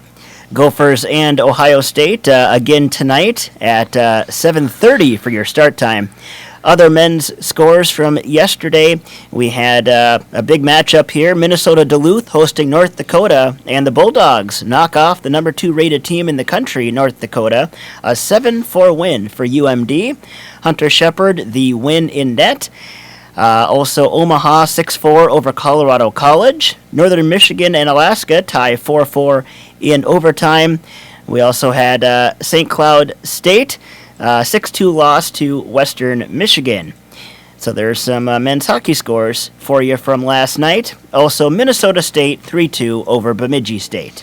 So has Hunter Shepard gone over 100 straight starts for the Bulldogs yet? I know he was in the 90s. Yes, I believe last night was 105 or 106. What a workhorse he's been. Yes, and of he course, is. they talked about a little bit the Gavin Hayne, Hunter Shepard, 2 Grand Rapids guys going against each other. They never played with each other, I don't believe. I think they missed, yeah. I believe Shepard was gone at least a year or maybe even 2 years before Gavin came along. On the ladies' side, college hockey last night, Wisconsin, a 5-4 win over Minnesota in overtime. And that one was a 4-2 lead for, a 4-1 lead for Wisconsin. Minnesota claws their way back, but the Badgers do win 5-4 in overtime. A couple of very good teams there. Also on the ladies' side from yesterday, Scholastica, a 2-0 win over Trine? Trine?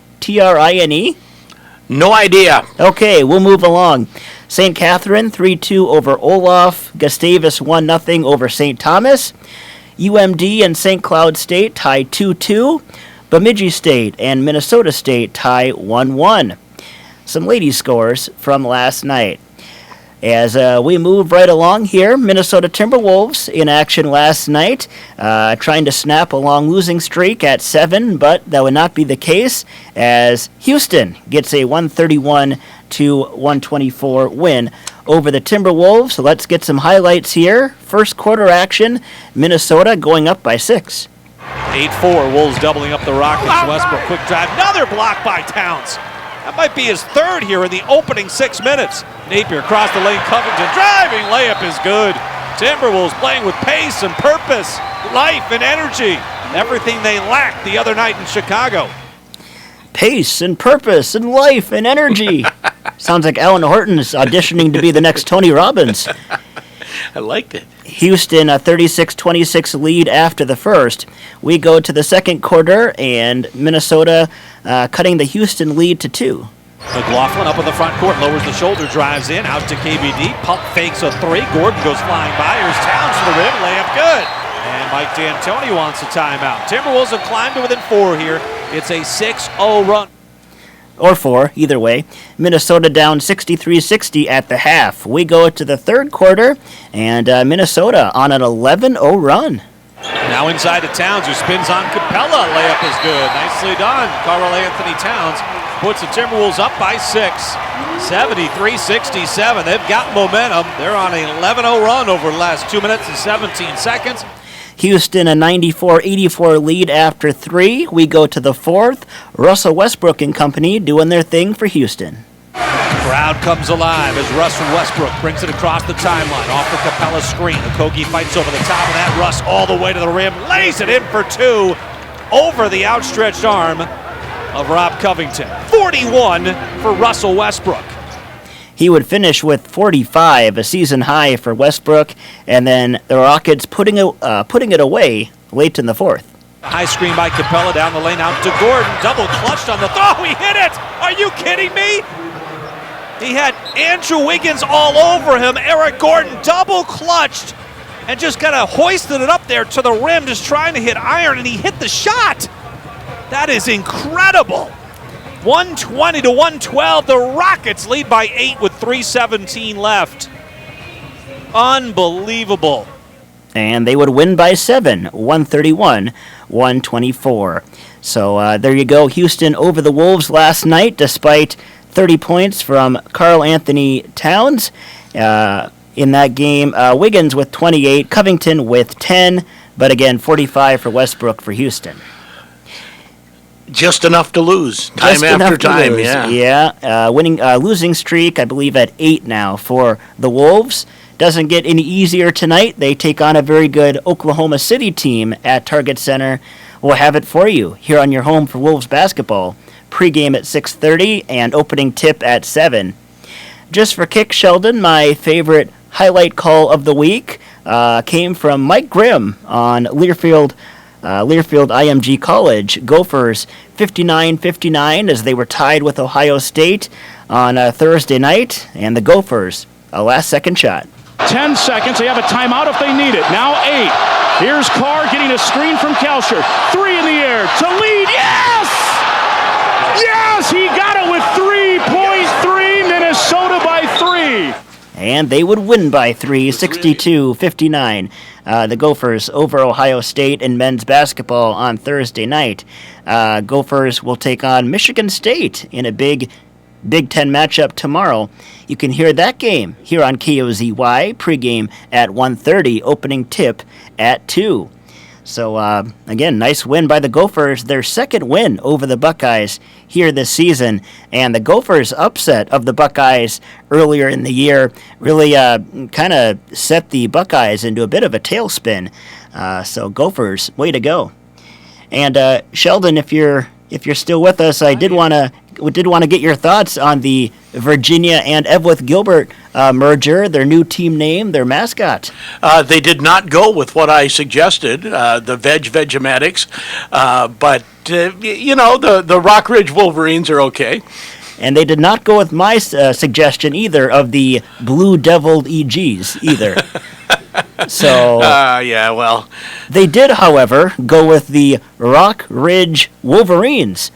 A scary-looking Wolverine. He's green, and there's black trim.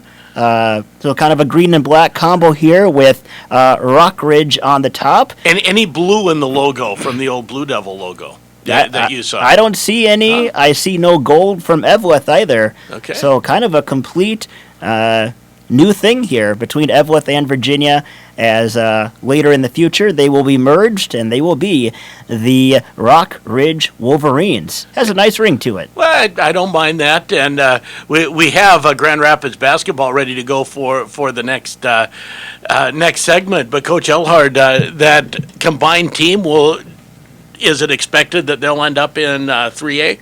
That's the expectation, yeah. I would imagine that they might be plugged in, and maybe one of the southern teams would exit 7-3A. We give a thumbs up to that. We want more northern teams in the section. I like it. Less travel, too. And I doubt if the hockey team will end up in AA, but certainly will be a quality hockey team as well, the Rock Ridge, right? Correct. Rock Ridge Wolverines. They should have just gone with Michigan colors and been done with it. So we will take a break on the sports issue. We'll come back with Grand Rapids boys basketball in studio on KOZY. Freak yeah, Jimmy John's. Freak yeah, what if I just needed one sandwich delivered? Freak yeah, we can do that. What about 100 sandwiches? Freak yeah, we can do that. What about 24 sandwiches? Freak yeah, we can do that. 67 sandwiches? Freak yeah, we can do that. You know, 67's a prime number. Freak yeah, a whole number greater than one whose only factors are one in itself, I know. Great. I'll take one turkey tom, please. Freak yeah, one turkey tom, on the way. Freaky fresh, freaky fast, Jimmy John's, freak yeah. If your windows stick, slip, squeak, or leak, replace them with Andersen windows. With low E-glass, low maintenance exteriors, and rich wood interiors, standard and custom sizes, they can turn simple window replacement into serious home improvement. Stop and see Derek, your Andersen window specialist at Andersen Glass, Grand Rapids. When you think of Super One Foods, what comes to mind? Hi, this is Nate, manager of Super One South, where we are proud of many things that our store has to offer. Our produce department has the freshest product around, including local and organic items. Our extensive full-service meat department literally has something for everyone, like fresh fish, full-service butcher department, and top-of-the-line daily fresh-cut meats. Have you shopped our floral department? We have plants, beautiful floral bouquets, cards, decorations, and balloons.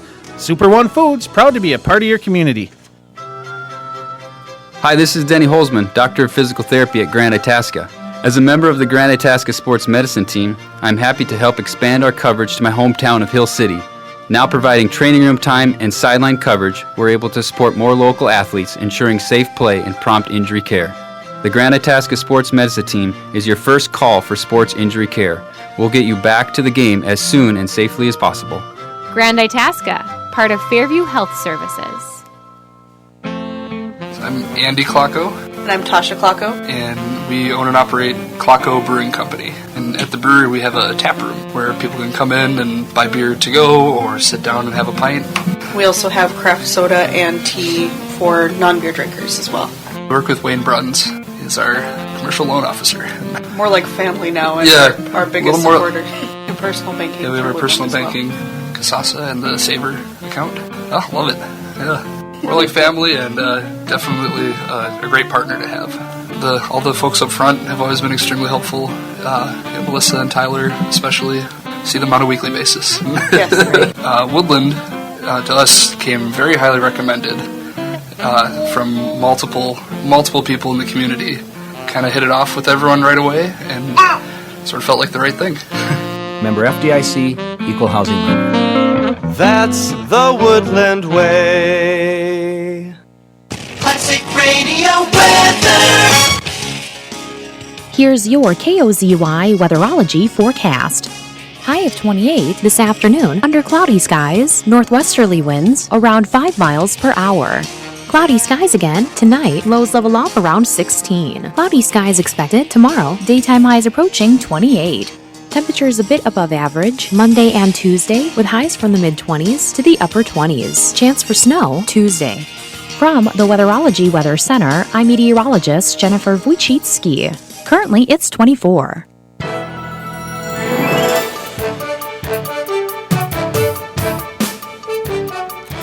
just after 9:30 on a Saturday morning on KOZY, AM 1320, FM 93.1, KOZYradio.com, live streaming audio, and a YouTube link at KOZYradio.com, or you can head to Twitter at Sheldon KOZY for that YouTube link. Joe Gigliotti, Sheldon Willis, happy to be joined now by Grand Rapids boys basketball, Trent Johnson, Easton Fothergill, Coach Dan Elhart. And, each one has their own mic, so you don't even have to share, guys. This is the basketball show. A couple weeks ago, we had the hockey show with Greenway and Grand Rapids Hockey. Now we're doing the basketball show. Let's talk. It's been a while since I've been able to see a Grand Rapids basketball game, but it has been... So be careful here. A lot of times it's been the John Sutherland show. So talk a little bit about playing, Easton. Talk a little bit about playing and contributing when you know John's going to be the focus of the offense most nights. Watching John play is definitely fun to watch. He's a pretty special player, and just building a team around him is pretty fun to do. So what are some of the things that you concentrate on off the ball, because John's going to have the ball in his hands and create most possessions? Yeah, so primarily we like to look inside because we know that's where John's going to mostly be. We know he's a great scorer, so we just need to space out, keep moving, try not to sit too still, and just find open space for a kick out or something like that. So I know last year, if I go to last year, it looked like sometimes when he was double teamed, John would try to force things, and there would be stretches where it looked a little stagnant. Has he improved as a passer? Do you have to have your hands up and be ready for the ball now? You definitely have to be ready. He's really evolved his game. He can do everything this year. And was that an emphasis for John in the off season to say, I'm going to score, but I need to be able to involve others, especially when they're collapsing on me? Yeah, that's one of the things we talked about after the conclusion of last year, being able to involve the teammates a little bit more. And, of course, the teammates, too, the emphasis on shooting the basketball in the offseason and being a threat. And like Trent said, to space out the defense. We've shot the ball very well, and it's a combination of guys working on their shots and also Johnny being able to deliver the pass effectively a lot of times out of those double teams. Well, and I know John and Brock Schramm from a few years ago are different players, but I described that team, the last one to go to state for Grand Rapids, as dump it to Brock inside and have about 5 spot-up shooters ready to go depending on who's on the floor. It's a little bit that way this year, right? Be ready to get your open shot and put it down. Yeah, it certainly feels like it. Who has... I'm trying to think. The games I've been at, that moves around. I mean, you've hit some big threes, Easton. I know you have, Trent, Brady, Dawson. Do you pretty much trust everyone else on the floor to hit that spot-up three? That's what I really like about our team. We're really deep with shooters, and just about anyone can step up and make a big shot on our team.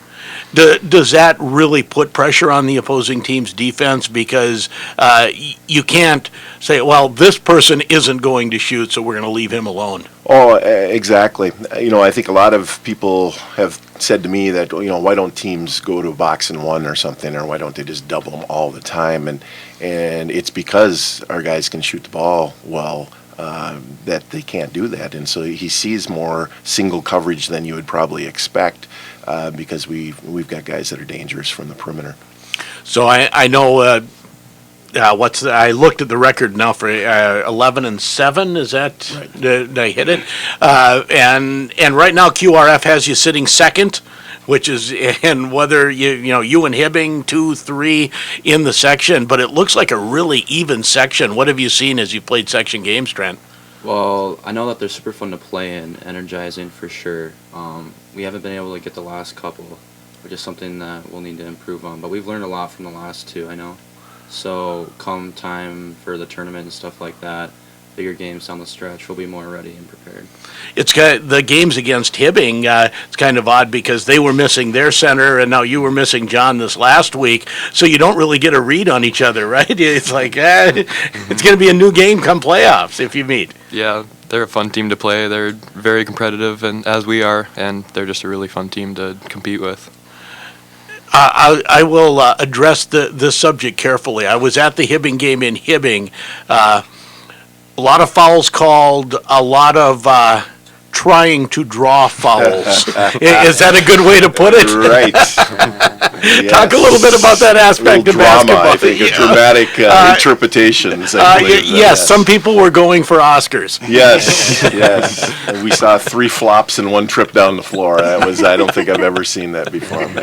That was a little more controlled the other night. There were a couple. The guys in stripes got fooled a couple times, but overall it was mostly basketball that was played, and well, I'd like to say too, I was really proud of how these guys played. These two here and the rest of the guys that really competed against Hibbing. We went after it, and it didn't start real well. I think we were down 10. 5 minutes in, and from that point on, I think we easily outplayed Hibbing, and we had chances with like 4 minutes to go. I think we had 3 different opportunities to cut it to a 1-possession game, and we ended up holding them to their lowest point total of the year. So, defensively, I thought these guys really got after it, and that was impressive. We're missing Johnny, we're missing Dawson Persons, and guys stepped up and just played a whale of a game. Well, and we talk about missing John, but Dawson may be your best on-the-ball defender, right?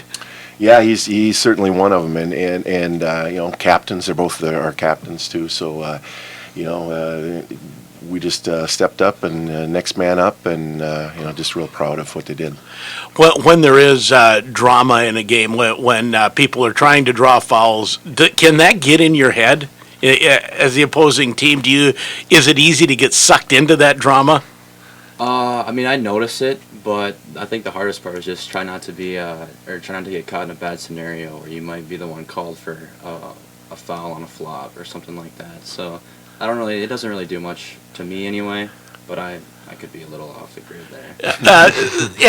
And some of it, as I watch a game like that, some of it's trying to lure the referee into calling a foul that's not there, but some of it is to try to lure you as a defensive player into not playing as hard because I might get called.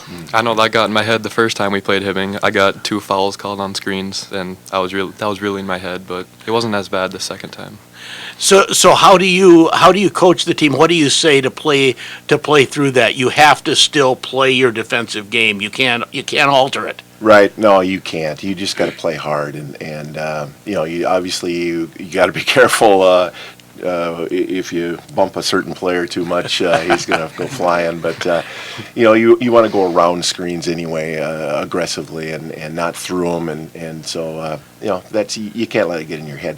You want to take charges. You want to do those things. We want to do that to other teams too, but as long as they're legitimate type plays. So what? And I remember in the first game, you being involved in some real contact out on the perimeter on screen plays, and I don't remember what was it both ways, where you were run over when you were screening or running over a screener. Were you in both situations at times that game? I was in both situations. Yep. That was my memory. What? And I watch those plays, and I say that has to be the hardest call for an official to make. The charge block call with the ball is hard enough, but the ones off the ball on a screen, what are you thinking as a player? And then I'm going to have Coach weigh in on this as well, because that seems like an awful tough call. For me, when I have a screener trying to screen me, I'm instantly mad. I'm like, okay, get out of here. That's my first thought, but I've gotten better with that. Okay, because you can get called for an illegal screen. You can also get called for a charge. You can get called for an offensive foul as well. Right. I agree. I think that the screening off the ball, because obviously everybody's watching the ball, and including the officials, and so I think what happens a lot of times is if it's off the ball, maybe the official just kind of catches a little bit out of the corner of their eye, and then they'll maybe see the continuation of the action and maybe assume that there was actually contact there. So that's a tough one. I don't know how you handle that. other than having a fourth official out there or something, it's pretty hard to see. Because the rule is the same, right? You have to, if the defensive player is set, then he has the rights to that spot. Yep. And if he's moving, you have the right to run over him. Yep. No. Is that pretty That's much? true. I mean, you can't extend the arm and purposefully put your shoulder into him, even Right. if the guy's moving. But it's tough. I mean, there's going to be a lot of contact. These guys are big and strong and quick, and so there's certainly always going to be a level of contact out there. And you just hope it's if there's fouls, it's legitimate. Chatting with Grand Rapids boys basketball on the sports issue, Coach Dan Elhard, Trent Johnson, and Easton Fothergill. The team looking to get off of a 4-game skid here. Trent, some keys to getting back on the winning track? Yeah, I think there's at least one thing that all of us, after watching some film, know that we can improve on both sides of the ball. And so I think last game against Hibbing, we stepped that up a little bit, but we're still learning about ourselves, about our team a little bit more. But come with practice, that'll change. That'll get a lot better. So I'm excited for what comes. I'm not worried about what's happened in the recent history. Coach, anything to add to that? No, that was spot on. Every team goes through little stretches. I think we had some injury things, and now, of course, some sickness things right at the time that we're playing probably the toughest part of our schedule, so it wasn't great timing. But I think, like Trent said, we saw some things in the Hermantown tape that we needed to clean up a little bit, and these guys are great. You point out things on tape or in practice, and they apply it immediately. And I thought our next practice, or the practice that night, was one of the best practices we've had probably. And like Trent said, going forward, I think we just need to build on that, and we'll be just fine. And 4-game losing streak could have been easily been a 4-game win streak. Mhm. We had 2 great first halves against East and Bemidji.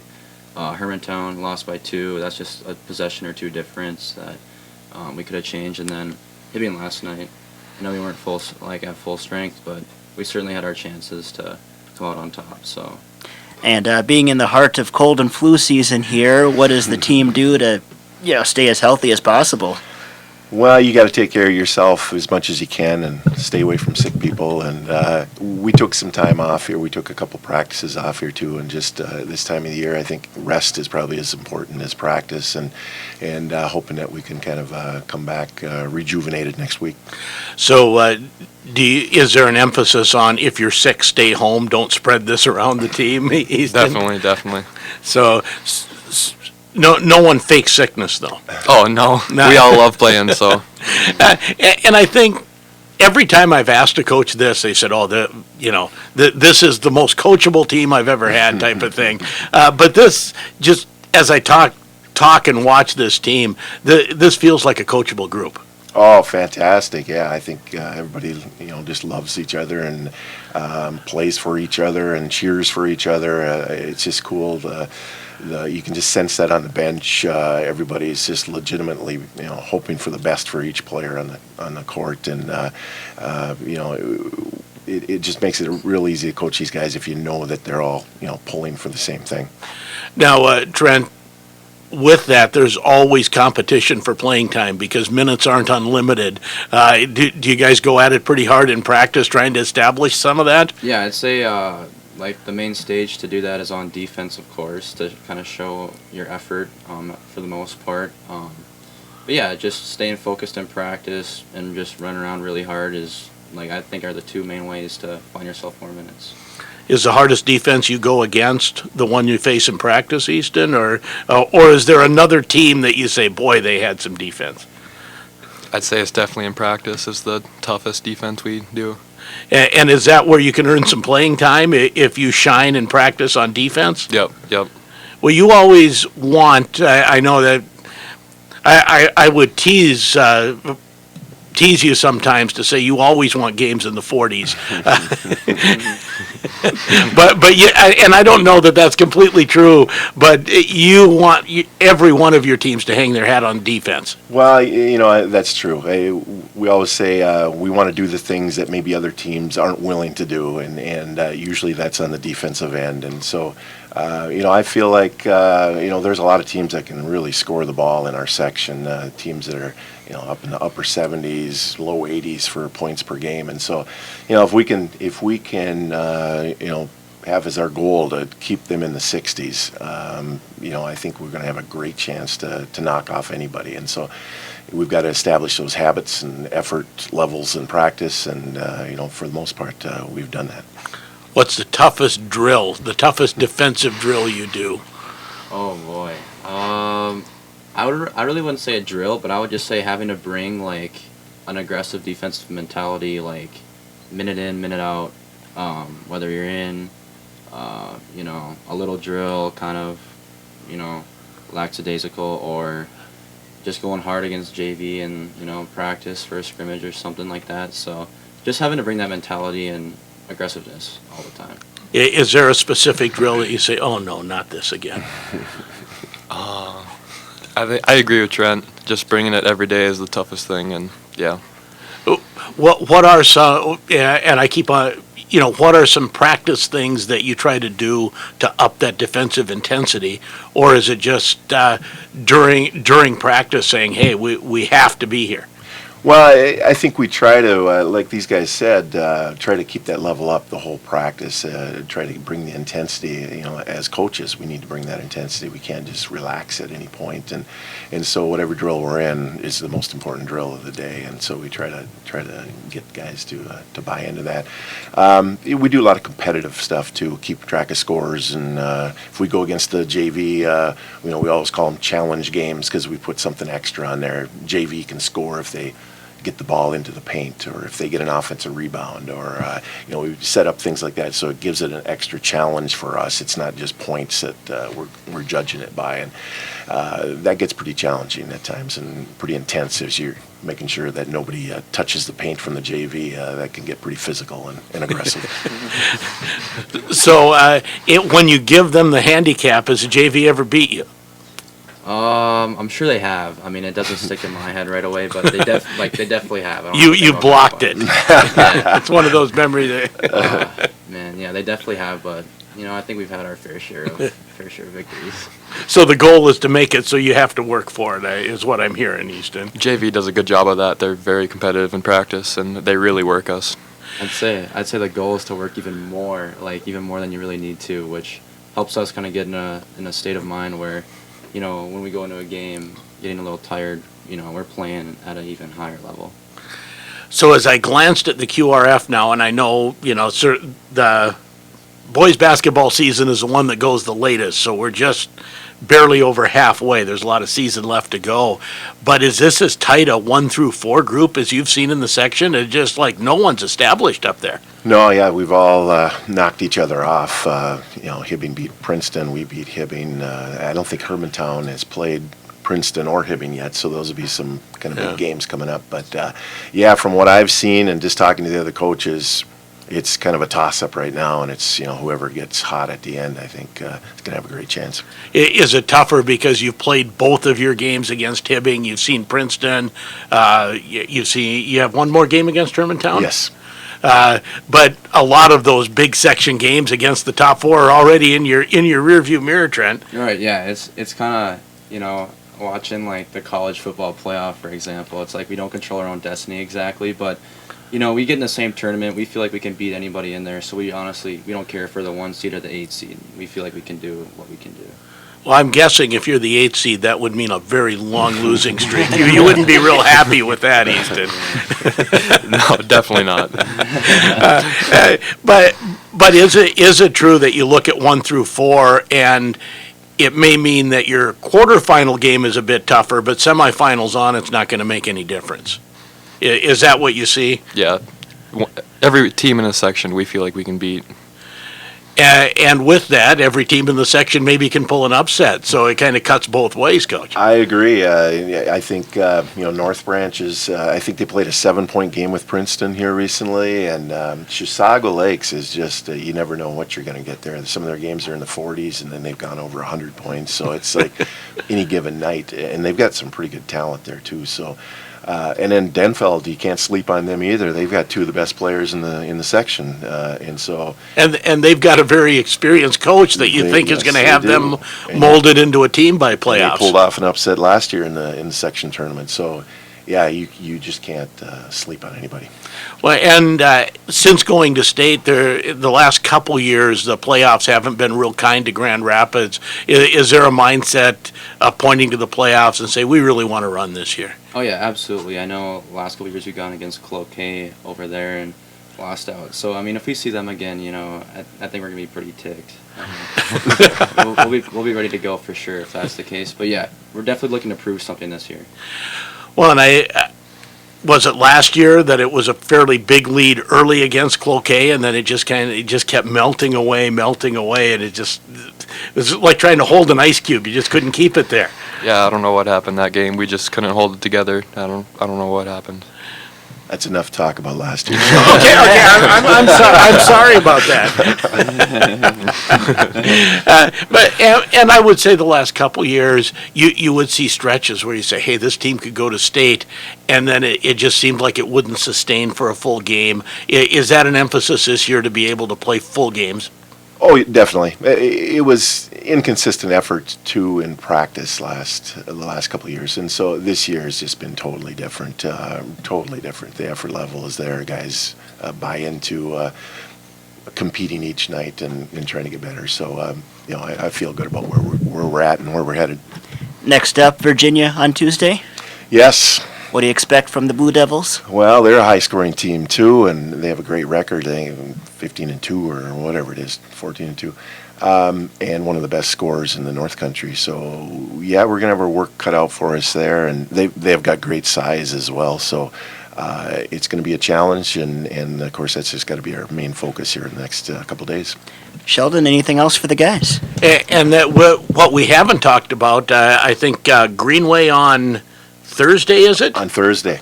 And we have that game on the air. I finally get to go to a basketball game again. I'm happy about that.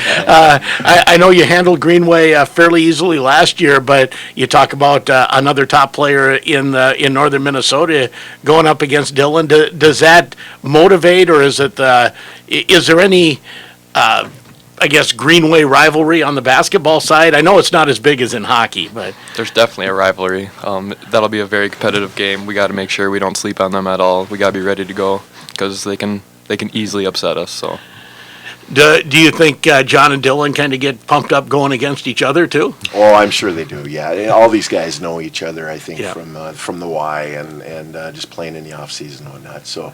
There's a little extra juice probably flowing next Thursday. And even in basketball, it's different than it was, 20 years ago, where you don't know anyone from Greenway, or you talk to a Greenway person, it's like, no, I never go to Grand Rapids. I never even get in the city limits. It's not the same. Everyone knows everyone now, right, Trent? Oh, yeah, it's pretty common. I know. I think I know most of those guys from basketball camp back in the young days, so... Well, it should be a fun one, and we're looking forward to the last half of the season. Can I say second half of the season? It's a little less than that, but not much. Right. Yeah, that sounds good. Looking forward to it, guys. Thanks for coming in. Yeah, thanks for having us. And that's Trent Johnson, Easton Fothergill, and Coach Dan Elhard here on the Sports Issue, Grand Rapids Boys Basketball. We'll take a quick break and be back to wrap things up on KOZY. Let's say you just bought a house. Bad news is, you're one step closer to becoming your parents. Soon you'll have a separate fridge in the basement where extra groceries are exiled forever. Remember that frozen lasagna? Of course you don't. It's been down there since 2008. Good news is, it's easy to bundle home and auto through Progressive and save on your car insurance. Piece of cake. Behind the lasagna. It's very old. Progressive Casualty Insurance Company, affiliates, and other insurers. Discount not available in all states or situations. There's something new in the oven at the Home Depot. Air Fry. Only in the Frigidaire Gallery Air Fry electric range. Satisfy your family's fried food craving with a healthier, tasty cooking alternative right in your oven. It also comes with self-clean, true convection, and a very tasty price, just $798. With up to 40% off appliance special buys, it's a good time to be a doer at the Home Depot. How doers get more done. U.S. only. See store for details. Valid through February 26th.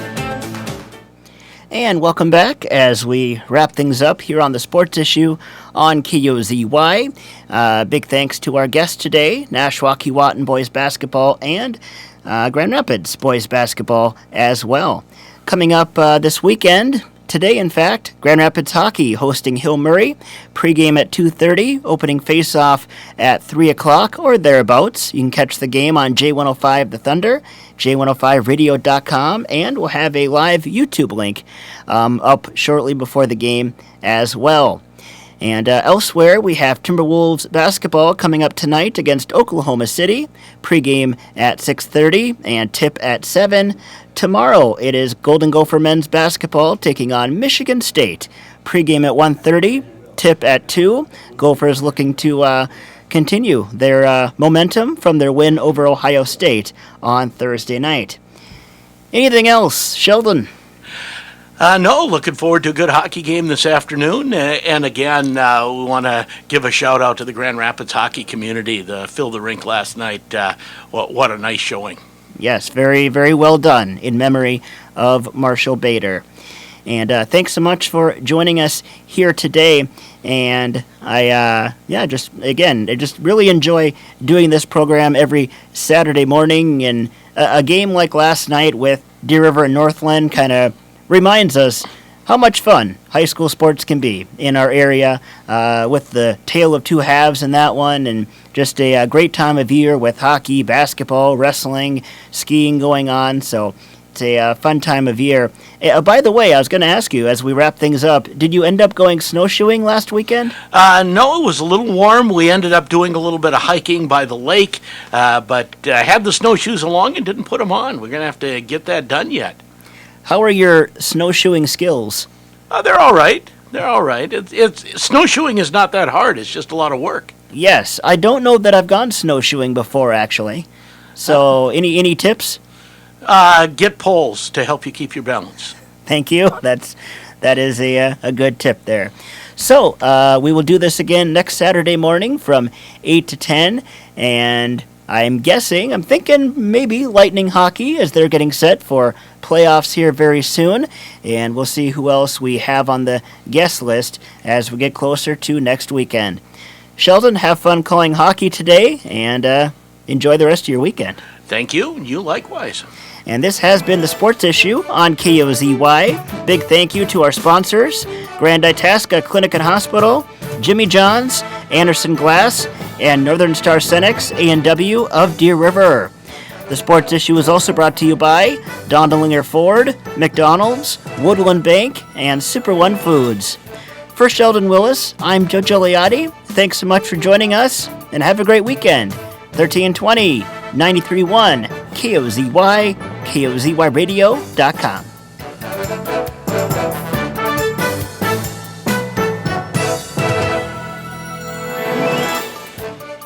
Classic Hit Radio, 1320